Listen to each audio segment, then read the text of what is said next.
No siaba pa semano mi enwa de shimamba ha Adom TV nsem ekosoma mo breno aso serbeso mo Adom TV enwumre no siakase nsem no edoso ye pa na so dedi mo akotene ya betene bi eni koku akuafo bi ya wono mo ewo Asen North Men's ni emu ene ede asomdwe ye kire hye so wono so mani njem okura sedem panyefo koku obo wono matete so nti won hwe no nka ho nsem emfamo mo serbeso ewo kase ye mu enye no nko ewutu of our circuit court wono so panyefo ahwe se national security panyefo dum ye no bi ya na langas from ye no won for mo enko ya post for akache enam kwati kwan bi mo fa so ya nya mra kwan so ma for madan be ye se adusia wono mo adweregu inti akuafo bi ya wono mo edo eye body ya we na adwumayefo bi so ewo Agogo 1D1F plantain processing factory Asante Achem also so e dey the to Ghana by no nim sadama woni FD mpanyefo ndin komo na wontumi mpene wo mosomo motumi krata na mbo ndwumadi a wodi na emu sansemi ebi e ka ho na nwumre ya bobo no de so Adom TV no nsia kase Facebook /Adom TV extra DSTV Go TV ko no mo a nsemi etwagumo live ho no mo channel so www.adomonline.com call science and obenya bia kenkan podcast so ho no mo a obenya bia tie medin edi okatechi eje skapa ye ntwa ye ho ye mbra ye ba said nsem ni sifeti no meshase no enfree eye mfimfim antam no emu na koku akuafo bi ya bono mo ewo Asen North Men's ni emu ene ekom hobo mu ade asomdwere ye kire ehye so wono mo mpata ni emu so mani nche honkura said empanyefo bo amane ekirem se koku obuo afimpinu aduonu wonu afimpinu aduonu nsia no wate so nti koku akuafo wono mo Asen North Men's ni mo mfimfim antam no mo eni wo ye kire wono mo ayebi editia ebo fofra abanyi ede ba betudwa wo kire ma koku aka wono mo eba beto no bo a wono mo etia no bosome bi etwam no enye no na obetia ede ama wono mo na we no wo ye kire asem no boni ene chief farmer wo Kroimu Ransford Queen etwetwe enkomo wo chese ano de bato ya nim se abanya no oti edwa so sabre efia etwam no mo no oye sisifo osisi Ghana kuafo onpa ye yedie ansem obeka no ato yasum ama kuafo ye wo Asen North yagitum ama yato ababum ade ma ndisi den na asie asese aban ne bati koko obo so ade aba sidin pem adionunum yati asia enyeye esanse saabo na ode aba nti yentimi hwa ye ma yentimi hwa ye yerenom na kansa sebo ati sampo beba sika na onanso se wode bre ye no besi na emai ya kare koko November ebesi sabre yansanka sika abana nanso anso sika ma enti yehu se abana otese no se koko no na nyi ho a oma yehu enwechi na koku akuafo bia wono mo efree asempa na ye praso brikuni asenua so enso ne manebo ne twetwe nkomo wono mo de nsem wesi ene tudwa mi okuani a mi to koko so eka ho mi hu se aban wasisi yen wabuya kwasia ne praku ni mpre no so evise wa ma pani ma ha ma wo ba wo ka kire se wo ba makuafo ba wo ba makuafo di ye afere wa ba makuafo wi aho ada o ma pani tu ati koko so mi mani di mi suin mi na ko secondary school nursing training ya be school mi nya ska ma go school ya ntimi hwe ya ma school fees hwade ne o ka so de ma school fu akwafi ni ontimi fe ma ankwala ne kwa mo de wo mo yentu enye sika ma ne nkwala no ma sa abefie nti o how de odi bi abefie de fi se ene ko enye sika mfa paafo apaafo abo a mo gina na o mo so nte so nti se be ya da ono so nti ne president fo no esika ne so won tete so Ewutu of our security court he ana na nasanto atakora na tenap no wachi ene wonu mo ekwa setena na wonu mo ewie na wo hye se national security wonu mo mpanyefo dum ye no bi na langas me no bi atese wo mo retire tuturasem wo ma wo mo enkodi aposifo ensem kakra ni nyina no yo manfo no madan be se duosie bia wonu mo fam wo manfam bra kwan so na wonu mo edwurugo nti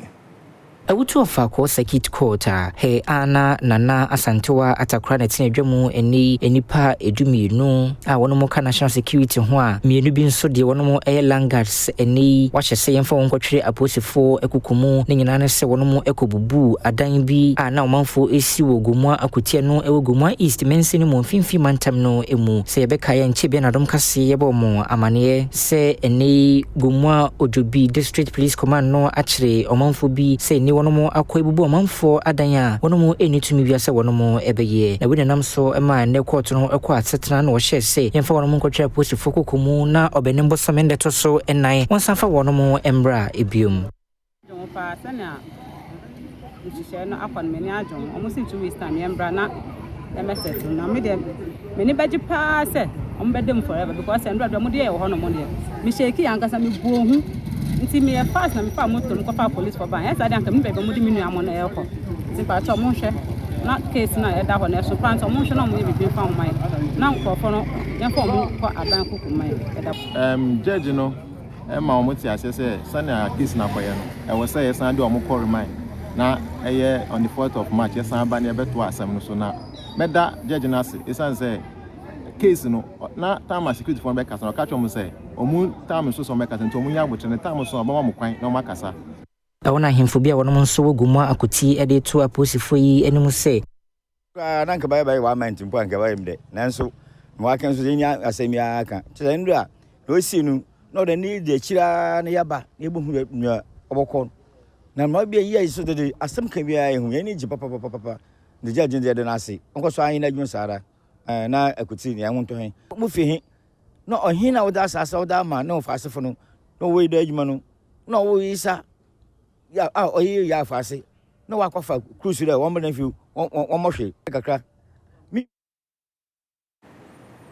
Anyoda Sagana de share beshane sadom kase eba mani chiremu ese ahyen be se don so don wotwen panyufo sakan na wonu mo e de ngubi eguma wonu mo twa fam afro my Ghana mo e de akoma foforo so enam so ama eye oswafo abedi chiri ye wonu hwe my Ghana sikasem so e de adesra so de nkrato e ma Ghana Revenue Authority panyufo so mo pande toto pande no momodin a na sa ahyen wo munye nhwemu de nam so nti asane ma ne nyina akora koso a na se ngwe kura eguma komodi twa fam akoma foforo mo Oswafo abedi chiri a ono na hwe Ghana sikasem so Thomas Ampemnyako edi ato Ghana Revenue Authority enim se omo 1 week se omo enhwe se ahyen bia womo akofa enema hodo bi ma womo emfa nhihye ekwan mu no womo beye mu nhwehwemu na soye no ehu de ekoso. Initial assessment of this by customs indicated that it was worth about 2.6 million in taxes. But when they did reassessment, they have realized that the actual value of the taxes that is due the state is over 85 million Ghana cedis. And so this is a huge revenue leakage to the state. I'm here with Commissioner General, customs officials, and other officials who are interested in this particular exercise. Ghana Revenue Authority and National Security edi atudwa se omo de nhihye gu akwemu a womo ede bo omanu esikasemu eye revenue. Commissioner General Emma Giari Kusi Sapon edi nsemsi tudwa. Businesses that try to do activities or carry out their businesses in a manner that will try to usurp the right of the state and deny the state of the needed revenue. The strong arm of the law that we are mandated to do as we are experiencing or seeing today will stretch it. And when we get hold of them, we'll ensure that within the confines of the law we'll apply it. As the Honorable Minister has directed, we'll carry out the investigations within the week. And once we determine the full measure of this action, we want to assure that the first instance we will do is that if these goods, as we have intercepted today, are found not to have been properly documented, we will apply the law of confiscation. And let me emphasize that confiscation will mean that we will take the full value of the goods, the realization of it, and place it into state funds. Ghana Mampany abedi chiri Professor na General Poku Ajuma no so di nkranse futu Ghana de hye nyina ase yenka ye hombo mesanse wonso so mane ni papraye okabomu ane tumi egina na emu yi ba ko a na tumi bu mu nti yenka ye hombo ne ehwesa abre bia na yenuanom ye betumi ahwe o machini abo yachi Adom. Vice President Professor Nana Jane Opoku Ajima edi atudwa se ehu behia pa se enipa bia utumi eye oyonko moa esanse nipa hia moa pa. Wakasa abroad achedia hodo koma New Horizon Special School ewo cantonment. What in same say tuja. And it's all about recognizing the differences we have. And it's about looking at all the differences and bringing them together, almost like the cloth weavers. They bring all the strands together. And it is when they are all together that the pattern comes out. Thank you very much, all of you, for bringing all these children together and for all the amazing work that you do. I wish I could stay here much longer, but it's a battle between where you want to be and where you are supposed to be, but it's all good. Equiaphobia, one or more phobia, one or more tombo, dear, or my moon, my phobia, ya one more do on Juma Ewago, 1D1F plantain processing factory. Ya no was Sante at Shem North Municipality or most Regana by the Sadama, one AFD and penny funding commoner to be Krata and she will be also more yet the former Jumoyan Mubiano, it's me in terms of Nepo Mujumedi. A jody for one mudija, our brother. Edia to a year Food and Drugs Authority FDA nim se womo emeyo momoapa and one is say womo ewe nim say one district one factory a year agogo dieno de womo edi a year brode processing womo hweso mbema omanfo inkrata anyasa womo mbechi omopa womo chira enam se nkrata esese womo de ma omanfo yi womo sanka yentino enyumafo bi ewo ho a womo eyom ama sese womo akotene fi me mama akuma kudumienu ene supply omo body a omo de ye aduma no e ma yensu eni bi hwe yem nti esra ban yensa da yensa yem mehwe na omo stamp Food and Drugs Board for mehwe na omo stamp said de be ye niam ni betimi akono omo aton e ma yensu yensa kan yesika sesi ye kase yesika wo omo ho no nye sika ketwa enso ye me nyina egu school mu Bible ka say 24 hours economies nipa 50 ene wa ha sese ebi wo fie ana ye wo ha nso yesa ana bebre nso do mudin amba FDF ogituma oma be join ya ye adwuma ti esra ban se aban ehu ye mobo no ma FDF engine tum ye ntumi ento ye adwuma yiso Director Emma Factory no Obin Poku enso ne Adom News in Central for twetwe nkomo no ono so de nsem se to dwafa ho that adwuma no fancy 2 years ya bo FDA approval ya or analysis or standard board, but you need FDA number at the bay June. Say at that waiting. So you are bona. Yes, Anka. And the best FDA penning for say near 45. Say I can put 10 penny no year June. And you got 35 coffee. And now approval and that's a number near your infant because 2 years near dry name go up Busumi BI 30,000 it is 300 million. And my workers. And they say near bread, until you best FD for opening for any young President Mahama said, what you are plant on why near approval, 19 means Tony man. Sebe nya yejeje o my Ghana emu betumi akọ ne betumi akọso na abrebia na cheso my money nwa tumi abuso ni ntino empanyefo bi e wo my mo manu edwudwom Ghana ban na kom ho abomo ehwe kwan foforo bi a ana abefo kwan foforo bi mo fa so ni nyina ne beboa ebu nwa yejeje imo Enhihye aban no de egu akwam so obehwe ama ennua awodo a womanfo ebedua no ebepo oman ne pa ye Ghana Tree Crops 2026 Investment Summit any exhibition womo koye ababeto dwa sesi ennua womo bedua ani nuba awodo bi no womo ede abefo kwan ye NBTS ana womo ede betrake na saa dwumaku a womo ene kita saa abefo kwan eye Rovia Plus Marketing any Public Relations Officer madwumaku no Kofi Wusu ene Adom News in Central for twetwe ho nkomo no wode nsem se tudwa say Tree Crop Development Authority any the NBCTS no aye traceability system and then no eba be track and go right from the farm to the consumer. Enti ye no to the stage say ebe boa ama enwono a ye di wo man mu no ye be hu be bia enwono eye free. Enti say oye aggregator, oye farmer, oye refiner any obi a wodi enwono a so really on the system, really on the TCD system na ya no a kire be bia enwono a wo to no free ba. Na eno so eboa ema yetimi enya sika bi edi free mu because ebe won was say oti o man mu na ebia enwo a wodi no ne me bia enwo no e free ba oh eti ebe boa ma yes separate from onwo smog won de no edi ba wo man mu na ne nyina no ye so simple ye de QR code bi ebe tare yangu nyina ye ton o man mu ti se ne ekototo adodo ya ye no me obo se bi so that is how the system is going to be created until you must say that the tare so etum say we Ghana Yeto akasiye no weso na Pro Vice Chancellor Emma African University of Communications and Business ne din Dr. Kimi ne nsembia wodi atodwa osihwie be November 2026 ebeju hono de na se won musuku no so degree ya abasoboi wo mo de bi ma desuafo. Our matriculation ceremony at also Eduno Enaya African University of Communications and Business Edisheswa we ne di edikan wabra wono munya won presidential charter eni esuafo ahasane ediwatwe enum yaje wono mo atumu se esuafo wosuku yi emu a emedi no ase Pro Vice Chancellor Dema Siapon yi Dr. Kemi Wale Olaitan to just say we are proud of the historic presidential charter granted AUCB on the 19th of December 2024 by the Ghana government. This charter empowers us to award our own diplomas and degrees. From November 2026, AUCB will issue its own certificates and adorn its own Afrocentric academic regalia. You wait for it.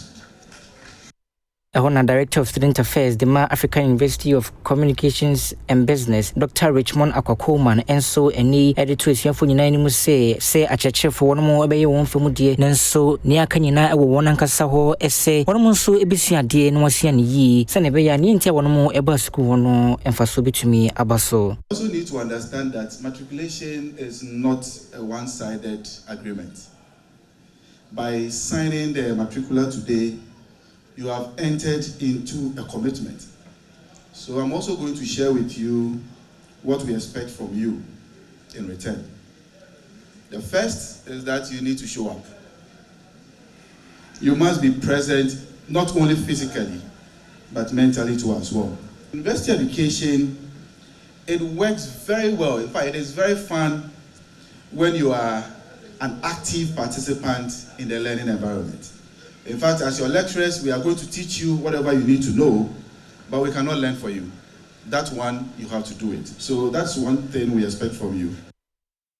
Internal graduation year more no Accra Technical University wo so so the graduation share so na CNO Vice Chancellor Edema wono mo o kire mu ese afi nko a no adesuafo be yo hagiche mu aduso na wono mo afa wono mo school ni mu a STEM yi wono ma besua bi ntenye matriculation na course wo hono mo distance mi nyina no atudwa.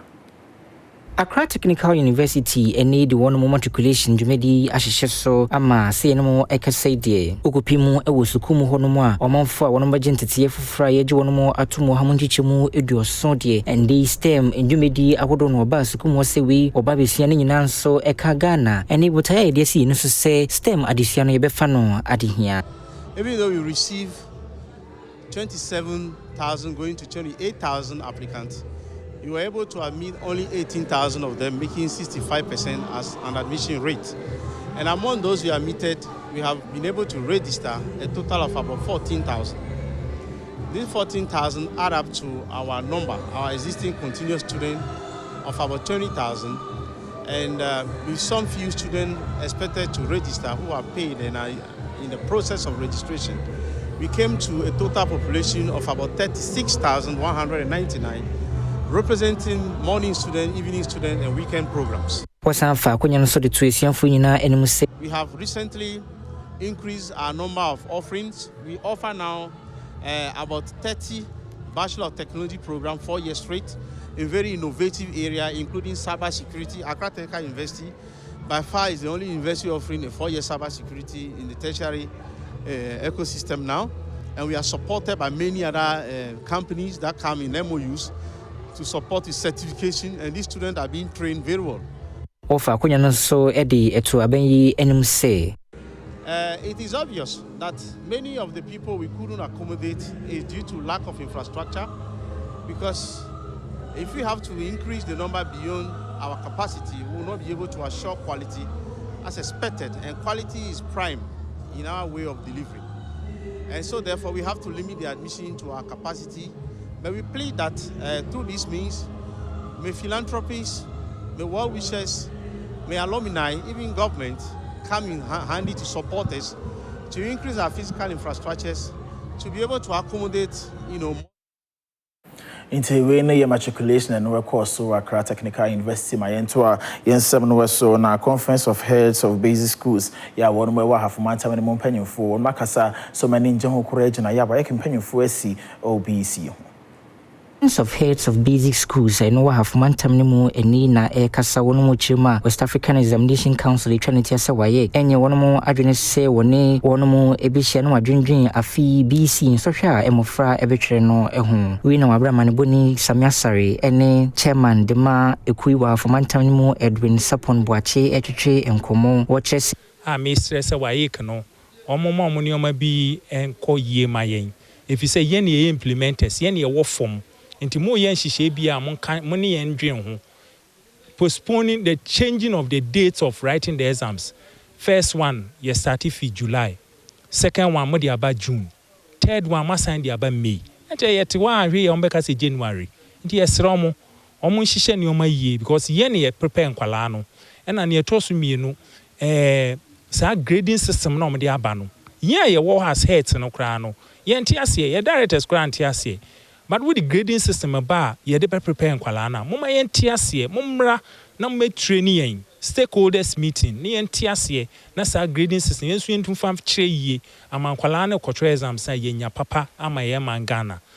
eho no sani to just say no hwe nefua enuma ye yesiwa mo Friday trace subject edua ayade a isane sentin penyimfo hwe na ena no mfa bi enka ho sane be ya wono betimi enya emretintin ede esua wono mo ade me ka say time and kwalandi try exams no ye kwa SSA obi try or the 2 months and the try exams in kwala we 10 subject on the 5 days or try no of draw 2 papers a day yes sir WAEC so between me on extending my na kwala on try once a day no muntu prepare na muntu fan try on exams no it is na sa 9 we na me gina so pa me ka about our challenges. Opanyina wonwehwa apomodin semso wasame fi West Municipal ne din Dr. Daniel Tete Agudi ni nsem ode atojo apomodin panyimfo adwumayefo ombekoso ane hemfo honom no wadi dwumasno na se de beboa ama apomodin adwumayekoso mpotane mu na bere bia na ya akono na akonani Wasam fi West Municipal Health Director Dr. Daniel Tete eni area to just say one more health directorate no ene ehimfo because waka won ho abom na nhyehyɛ yagodo odi agu ekwomu sɛ ne be ya pomodin pa obetimi dia manfo wo mpotemu ho no mo we no wochiri ma sɛ apomodin adwumayefo ene ehimfo etimi nya nkitahodi pa eno na betimi aboa ma eni enema hodo wonso etimi enya bi wo bia ho na aboa ama manfo nso ho ahenhan wo no mo. As we commission this facility, that is CHIPS. This facility represents a significant milestone in our effort to improve healthcare delivery in Wasa Amefi. The CHIPS initiative is a component of our health strategy aimed at increasing access to quality health services, particularly in rural areas. Ono hino wo Asankrauda divisional area na na kwesi bo tosumi no enso ne amanabofo etwetwe nkomode nsemwese ene tudwa. Chip compound no nyame adome bae na mempanyimfo no na omaflasie na omakwanim yie na mehwɛ 80% die na mempanyimfo no omaye enti me bae no mantena ho kra na mezumi flasie etoa so me die mlika pa etoa so a manyame adom ye ba bewie na eno matuturu a me bae me yeye ebi ne painting taisa omatu mu na baby a omo emergency no wono so no na emusa kakra etimi bubu dan ni bi na metoa so me bie mu.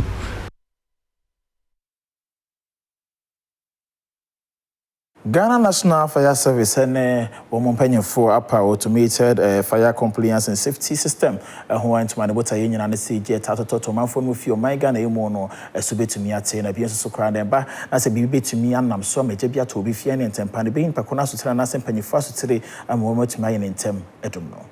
Ghana National Fire Service any apa one more automated fire compliance and safety system. We nibuta nyina say eba beboa ama eja hodwa eto emiaye ano atumi abrase enye no nko a ebema one mo etumi ehunu enhyehye hodwa manfo nso edi so seba no enhyehye hodwa ebetumi aboma eja ano abrase a na ojimedi orhyehye so a amanebo ne ekupiase eho ena deputy director in charge of fire safety wodum judgment ekwemu DO1 Michael Atokosa yere no etwe enkomo wadi nsem we say ena etudwa sisi ano ukoto fire equipment quality amanano eba answer the only be enter country ni mo no ye be exam no ya tag ne hu say a meet standard no ye wo device bi a ye de ba ye fra no thermal imaging device first no nke ye be assessment ye be ya ehu ne wo ye na wa bon ho ba akoto extinguisher ni alarm system ina ye jai ba sisi ano ye see most of the time electricity in a ijeba into the decide no obebesi anyinam anwodin no ye bebesi ho na what scan it through your building na what share baby a sign hotspot na ebasa obe generation report na ya hwe na ya address ama atodenche bia emba ehono so for she fisem so muntaka mubarak enso enkasaimu wade to just say this occasion represents far more than just an unveiling of a digital platform. It signals a decisive steps in Ghana's journey towards modern, responsive, and technology-driven public service delivery, particularly with the critical area of public safety. Ladies and gentlemen, first, fire safety is not a luxury. It is a national necessity. It underpins the safety of our citizens, the protection of lives and property, investors' confidence, and the sustainability of our national development agenda. Yetwakasiya no weso na nshedan chebia na manibo betodwa echiremu wese executive director MI Institution of Engineering and Technology engineers set ayim eyadia wodan benkum weso na enam se ne na won mudi ne na watweda ne ntena busua ne na afofo adwuma yefo mu nyina kom ho bomu a wo mo ekopen wo mo ekoban busuafo yako Manfa wono nyina wo engineering ebe honomo esu wono executive director the Ma Institution of Engineering and Technology engineer Seth Ayim say eni ebusuafo eni ejamfo nyina akwakohyemu a na wotweda wono ede ahyehye so ewo dwumadi bia wono hyehye so na ni omanfo nyina aboto enam se wono esu opanyin a wetina no ensiedo no eni ebusuafo ede to just say ewo ofowisu bosome ni mo nde to so edunso ne kosini da etoso edu enkono ena wono de na yi no behyehyɛ so ewo kumase na wabra president dema ekoyi wonda davo ene amanewoni ehwehwe enkomo no wɔkyerɛ ne wonku no nipa kɛseɛ pa na wɔn mo ahwere na we say eyade am wɔn mo nyina aboto executive director ono na eya secretariat no order media yeso mama me shada nche dia but ndreduda no ne ye adwuma said dia na ofre no ho asi said dia na de bia no ko ku adwuma oye ho ahomachi no office anajo weekend kan o ye obafro bia no say me ye we o modern akoma me na fire response ma me say ya na me fan ko institution na yeah,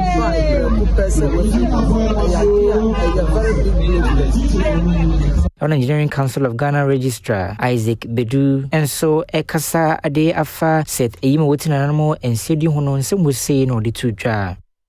ina set eyim ye obia no engineering institution no pa awo nhihye bebre anka opese Oshana meetings engineers the agenda. The engineer said that him there, he was very passionate, very, very, very passionate about the engineering profession. The actually will be we so rest in peace. Perfect. Ashenkafo bi a won maye wekenpe wo my Ghana emu ene won makom hobom article said be ya enko wie chire na sisi bia emba won mu afa yi ebi aka wɔn ho abomu ate ekubia ɔmotai nyina ene se wɔn mo wade be pre dache pa ama wɔn mo ɛho wabra nhyehyɛ wodo de begu akomu sɛ ne be a arabafo ho nso betumi ahia wɔn mo ɛwɔ ndwuma wɔn mo edi no emu sa edwumedi wɔto no din sɛ Roots and Wings Network a wɔn mo ba behwɛ na ɔde akasa afa working pay nhyehyɛ bi a ɛwɔ hɔ emprempre yi ɛho ade ba ko a ɛwɔ yɛn drivers for no ho no sɛ bebe no a yi akɔbi ka to sɛ yɛ pare pa so drabɔden obi wɔ hɔ no mo a yɛ contribute to the customer drivers oda ka sɛ da bi nipa no dɔɔso enso me ka sɛ wɔtwi car bɛ 20 years 30 years enso na me sɛ ni car enso ene no a yɛ contributions ya drivers fo aka mo ho abomu no o ka sɛ o madwane a o madwane later no be share na 50 years later 20 years later ni pa no da to te de otia ɛhɔ na founder de ma Roots and Wings Network Eric Aduku yɛnso ne no ɛtwetwe nkɔmɔ no wɔkye se ɛnni sɛ wode wo hyempo ɛma obi a ahyehyɛ ahodoɔ ɛsɛ sɛ wo nipa no ɛtena se na munegu nkrata so sɛ ne ɛbɛyɛ a ɛnne obi biara ho nkɔkyerɛ no sɛ nti wɔn mutae a wɔde ɛbɛ nyinaa ɛno no deɛ ɛkan ama yɛte ɛkɔ wei yɛ sɛ na drivers ne framework campaign na ɛwɔ mu no o yare ɛde fie ba 3 days no one thing to say sɛ ba bɛ car no na adwuma wa yɛ no bɛ 3 years na ahye uber block wa account a akeka yɛ work campaign no sɛ ɛmɔ na ɔde yɛ adwuma foforɔ to aso yɛ sɛ adwuma wa yɛ na ahye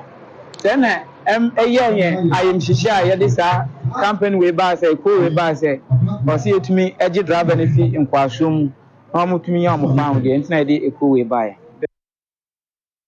Osafa bedi echiaro no ehwe akoneba di ensam so no kure mrahye bedwane ogina mu emomamfo ewo dwomoro ne din Dokas afotofe ne nsemo de atodwa ose aban na sinkiti wa fato no so se metro mass ahwe no be yes 300 obi jemu e de amampanyefo na aboa ewa akoneba di ensam Deputy Minister de Transport ono ne sayem rashid bedwani momamfo wo dwomro Dokas afotofe eni e de atodwa se aban no esinkiti pa enchekra metro mass transit ahyen bi ahasa eba bepimu ewo womanyi emu a oha edikan no de obene mboso me ebisi mu ya na wono e de beba ma no ahyase edidwuma na de aka ne nso forisu boso minimu wono e de aba se dia ye kan se by March no se ano me wo videos a mabay beside bema mu na yede approve say nyame adom omo 100 na ready omo ashepia eba nti nyame adom March na ye kan eba bedu first 100 no and then after that another 100 and after that another 100 so that's 300 isuzu 29 seater buses eba banye no ko any other companies private companies so to anamo and also so beba I think in April no almost the other vendor no and also so 100 and I'm going so ever. I believe say by March, March, April, we be at least 200 buses ebeba na abetisa ahuchireso. Ewono de tudwa se neighbor for Friday ebe no abefo kwanso kra na yafa so aya omanfo enta mikuchu na eba wono munso de wani ebe hunu bi. Would be modernized into charging port ewo. It has a screen, a bigger screen. TV inch more abema passengers na comfortable. I feel so your system and no all that tap and go and all our major terminals are we to me at one city no lodo sika go so. Nsem foforo na wasa dikoto kuro ya no ewo wasa Amenfi East Municipal to yemantam na emu suku bi ampanyefo sha ase so o moto ne pehwija ne jeje mu me ne woka sei ya de ampanyefo asa akɔho a woto aso Shase ewo eye school project a womo ejato ho ewo wasa Amenfi ohene a womo eyi ni foforo ewo ho eye nkoso hene nana kwaku poku a odikan ahyesa project yase ewo mpatemu ho odi ato abani nim se womra meye omomoa na omuntimi sisi nsamso awodo akwan ene enema awodo a ehia womanfo ewo sampatemu ho enti sesia no me ba ye no na mpanfo ewo ho a omode ne magu akwan ma o start school no for a structure no I'm some complete here na me ye enkoso ini de na sama ba no o se mde ne magu akwan ma community nso hu se enkoso ini ye yin so obey adwuma so far no Dr. Jensen carpenter focus so omoye ho adwuma pillow dance so clinic ni harma we so community center so betumi the Abaha, the Adom, Sami, and Sanity. It's a sea and the more you free about what is your bridge. The bridge, you know, and I say, we are bridge, we are a main road. Do you think I say, okay, started? I say, the control man in about 1 more be away. The boy and enemy and a chick compound there. On the community near your factory, I say, you so I and do baby. That's a ban so you hear more nurses, maybe Bisane, that's all Baba boy there. Also, the trap man say, I had the Sedekia, also a person of a boy or check about the Gusway. Yes. Compound, yes, sir, the area is a dynamics. And the more much. Now, you say, program to be about. Let's say, yes, starting, you know, again, a young Wabian people, MCLS, my bio, assembly mine, and the bridging last 2 years was I can't watch man and them, the best art. You know, assembly man, you know.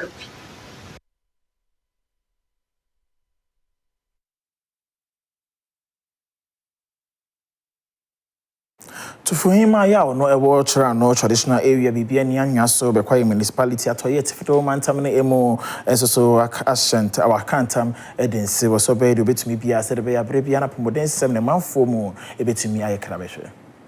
Chirano traditional area eye Tufuhima na nakwia adepa kranchi jumedi e koso no na nyasem ketua o ahonfa himai ade tudwa se edana koma so pa se otimi eboa ema apomoden hu nsem ekonenim e wo sampatemu ho. Yeah, me personally e wo meni so ye health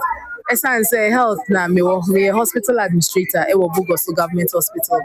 and with the Ghana Health Service so my ejuma 8 years. Into about health, you know how for every, especially in communities like this. Go out,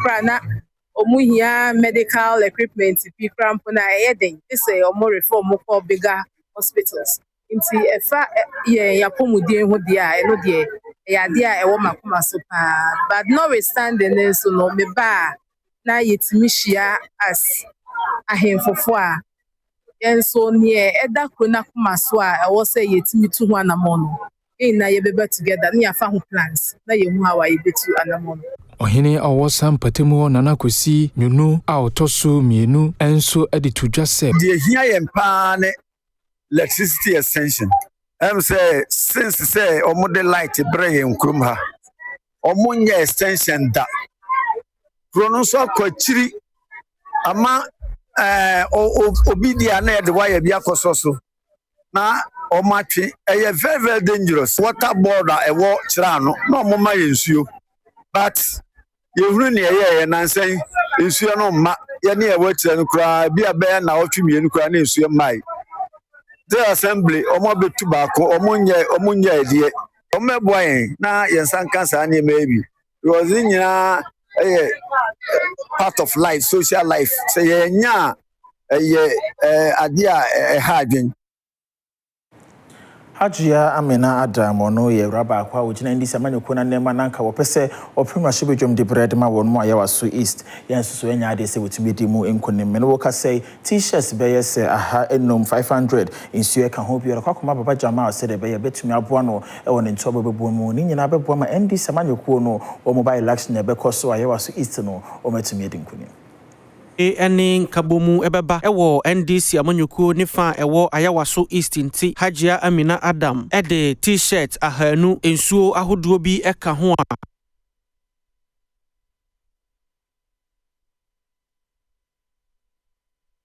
Baba Jamal asene sene beya abato a ebekoso ewo ayawaso East no nkonimdie beye NDC dia Abdul Salam Daru a woye kasamafo edema Hajia Amina Adom ebra wonum ede ayedie emawie ye no wode tudwa se Hajia sene se yamfa t-shirt 500 t-shirt ne Baba Jamal t-shirt na ye print here plus bottles of water packs of water yamba Adema Honorable Baba Jamal for supporting the campaign.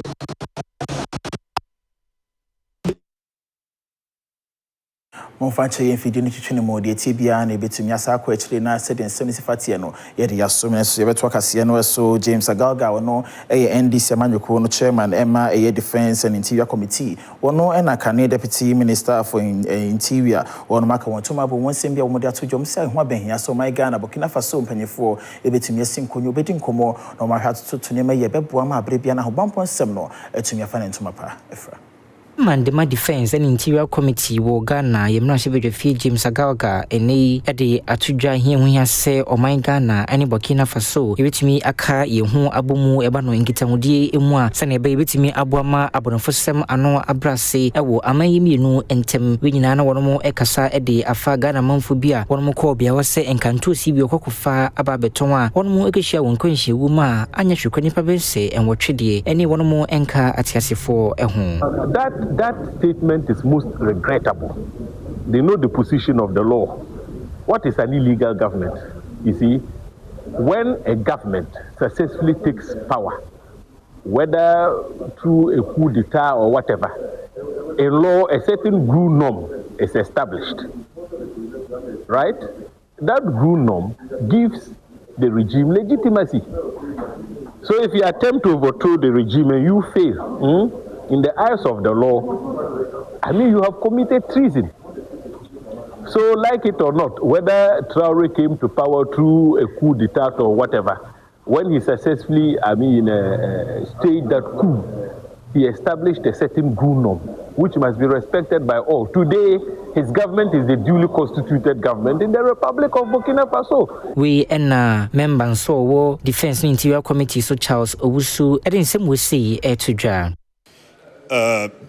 As for the authority in Burkina Faso, it's up to the people of Burkina Faso to decide if their leaders are legal or illegal. It's not us, to make that pronouncement. But then let me make the point that we all knew that, there have been some jihadist activities in Burkina Faso, Niger, Mali, for so many years now. So our point is being that, so what was the intelligence? Did we have any intelligence in place? Were the market people or people around the Boku area or the adjoining Ghanaian communities forewarned? No da Segana de Shebeshan in some penny for the Manabobe Tuja on which him so the Phobosome, the Tosso, you know, so a film pin do no say more and a Ghana man penny pempen. So my Ghana ye drew, said the Messi fair call my moon, ye Tibian Pono, or Babakin Kanin, or the Yama Ghana, this in Yano, who did the Messifa, Aircrow, and I was so Madam Cassianabano, then you know, my Shibby Fini Dean, Mahama, Yadagaba, because I was in penny for the Shiego, Comuna, one my crowd pair, trains a Ghana man penny in a brand bedrew. I said the Messi fair calling in Nano, do one about my Ghana and impenyufo. Adom kese ne ba no dani wa Ghana mrahye fie Mahama Ayariga ene edi asudwa se enhyehye awodu nyina wono mu edi agu ekwamu etwen o mampanyin Dwandroma ne Mahama sawadi fobo so mende to so eduno nso metwe fie da edi enim yi obeba na odina no disem edifa o man hu aba betudwa wabra wakasa ewo mrahye fie na Mahama Ayariga ekire ene enhyehye awodu a wono mu edi egu ekwamu etwen mampanyin ewo na no disem a wode eba betu ebedwafo ene Ghana manfo nyina enim. His Excellency, the President of the Republic, is scheduled to deliver a message on the state of the nation on Friday, 27 February 2026 at 10 a.m. in accordance with Article 67 of the Constitution. In line with the convention of the House, honorable members are urged to be punctual and seated in the chamber by 9:15 a.m. as it is inappropriate for members to enter or exit the chamber after His Excellency the President has entered the House to deliver his address. The Speaker, in view of the President's address on Friday, the House will sit at 10 a.m. on Thursday, 26 February 2026 to enable the House adjourn early in preparation for the address.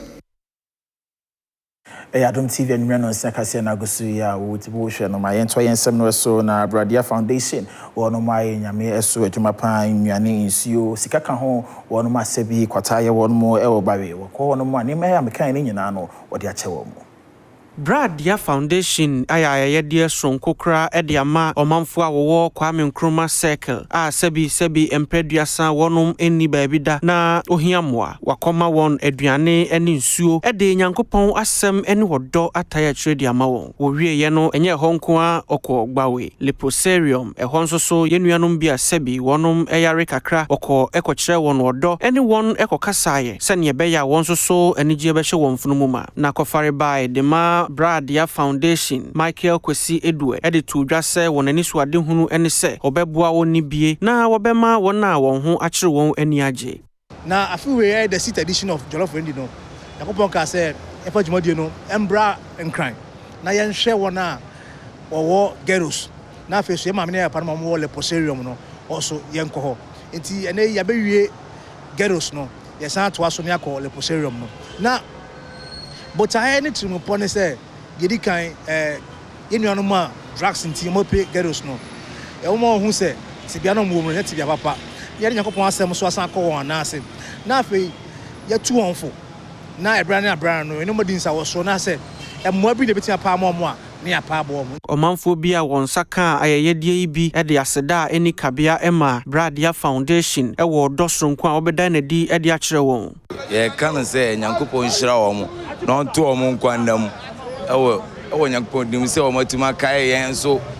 oni biefo na yen so e wo street no sabio enye we na ade a ye hwe wo ewiase peda achi papa e wo ewiase muti no unya nipa wapa na otumi kai o wabrabo we say awo mu no otumi kai o no ma bi mu a asida na ede ma Nyankopon ene maame na watima adwen won papa kro no na sori kro no ma adwen won no ade a ma ba ya me de asida na esire Nyankopon de ma mo se omonya ahoden da bia mfanye na afi bia so mo moaye ina so yentwa ho yenja boafo nkrato ye ban sem no bia kede beto aso asomo akwa ba bia member Adom TV anwumre no nsia kase yeso ya fe yenko o my Ghana mrahye bedwafie se de nyinanum na wotwe mu no nyama dodo na ekoso mrahye bedwafie mpanyefo kwa asetena impomu din komode fa kokofo ho din komode fa tomatofo a onkopiem Burkina Faso ye twa eja de to mu mu nipa be sen wotwe de won mo hwere mo nkwa de ekoso mrahye bedwafie yamane bonni ohene aposaka bobo ne nyina no a enen so de so this week in Parliament, ye defi aye Ghana mrahye bedwafie sei na ye de ebrel na wotwi koko akuafo wogye mrahye bedwa no eboso na anti Gabriel a ho asem ebe deja e wo manmu anam no ene de aban enam aye private members bill so e de abetudwa mrahye bedwa no agye atomu na ye de kɔ na committee atena so ensmp ena eka sa ensem wo ya ye de brel this week in Parliament de amagye so ayo hene amponsa kakabo maye no nsem no mu asuko emra ye bo na ye de abra oba ne bema ene bema enkita odie e wo manmu anom eno no akɔ na aba bebedu sa abrei o ka se emra hye bedwa deda no e pese woni di hujuma na nso entimi antenta menayi enipa bi ahyase na wasan bɔ no foforo na wone e de aba na wone de ba ya opani an din e de Reverend John Intim Fodjo no na wodi makomako edu anim na wode emra no ebebetudwa me yenko na yenti abra emra no bae no sen na Intim Fodjo e de nsem atudwa. It is a bipartisan private members bill which must be on record, and the expectation is that within this meeting this honorable house and all relevant committees will attach alacrity to this bill to pass it with urgency, as a matter of urgency, before this house rises, because it is not a new bill. It is an old bill which has gone through all the processes, consultations, and already survived plethora of legal and dissenting opinions. Intim Fodjo awie no na eyo opinion no na wada Adom kase no ano yewra mahama yarega kire se ensemo a MPP for anase minority wone ka to aban so se won pese ode emra no ebedi djuma no nya sa netie senti no kan ye ne sa no mahama yarega ekire chensemu. If we want to go partisan on this bill, it will be a problem. So it is important from the beginning that the bipartisanship is reflected at every stage, indicating our support and commitment to the passage of this bill, a commitment that we know will go up to the signing the bill. Asama agentre ha ewo man Ghana mu eye koko ene ne ho nsem na ben kire se adwama so akofam no nti wate so ebo no so sidi apem ne no na eye dom kuma se wate ase anya de ebeye eno no wone nsentwofo atwi nkomo na face so yewura Alexander Fenyomakin enso so begina simpie so na wo kan se enimo yi ano abanhwe na wonya agensa kira. Government cannot in the course of the particular year vary the producer price to the disadvantage of the farmer. We, the minority, hereby call on the government as a matter of urgency to restore the producer price of cocoa in Ghana to its original value of 3,625 Ghana cedi per 64 kilogram bag with immediate effect. Owieye no na yewura Isaac Adom go no na wohwe eku a wona wohwe sika wona ho totoye oyedwamutenani ono nso ne nuanom eka banchire mu na wona nsentwofo chinkomo na wokase se nei cocoa board egu a se sobo bu obi a yede bebo no a MPP aban na wo se yede bo no. By January 2025, cocoa board indebtedness has reached approximately 32.9 billion Ghana cedis. Ladies and gentlemen, the sector also entered 2025 amid unprecedented global cocoa price collapse of roughly 76% between January 2025 and February 2026. In the international capital market, when you are passing and you mention the name of Ghana, everybody covers his money. Ora Michael Ochibe Fiono na woye New Jaben South Emrasebedwani ene ne ho na akemu ne nyina ne se enipa bi a wone se wokọ eye Burkina Kofa tomato ababeton na wo ho aka adwamu na eye nkofo anase tourists akọkọ take omo na ebinim ahwe omo nkwa no otro nkrata de be Emrasebedwa no na ebredu su so beka no yewura nana asafoje ena ogina simpie so ena wokasa edema eye opani no. The minority demands the following: an immediate parliamentary inquiry into the circumstance surrounding this tragedy, including whether prior intelligence warning existed and what steps, if any, were taken to protect Ghanaian traders operating in high-risk zones. 2, full compensation and state support for the families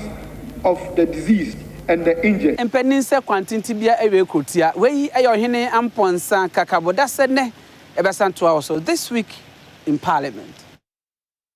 Enyina yenem na nshuma season 8 auditions na kwakopie mu Kumase enne ekoso True Vine Hotel yenko na de si ye said your friend bi si fato odwom edegigi won mani ni agagefo na ne yakwe bi ne mbra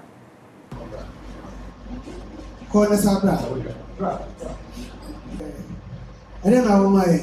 what is saying Inshallah what is saying 7 years 7 years we are sure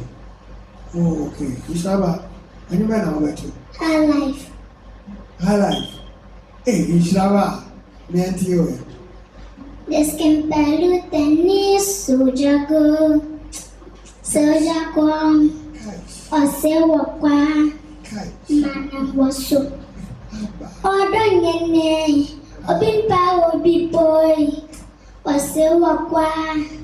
mana waso obin kancha odose obi de kodada obin kancha odose obi de ko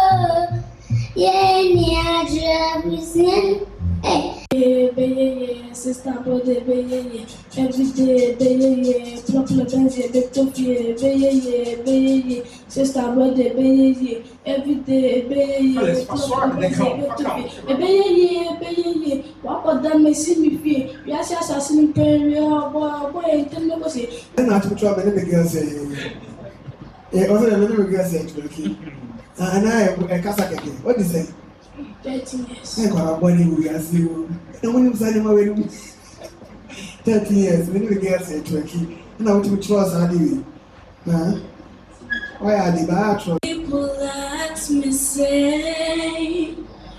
waiting to make me fine.